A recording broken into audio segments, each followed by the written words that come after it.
امروز اومدیم جنگلای سید ابوصالح با کل بلاش 1 ساعت پیاده روی به یه جایی رسیدیم که اینجا چشمه داره. الان کارشناس ما اینجا توضیح میده که در مورد این میبینین یه دیگی هست و جای برای شستشو. آبی که از اون چشمه میاد مردم آبو میریزن توی این،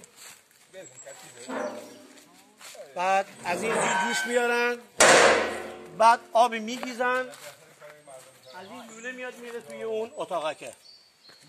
این آب حالت معدنی داره و برای یه سری از مریضا خوب.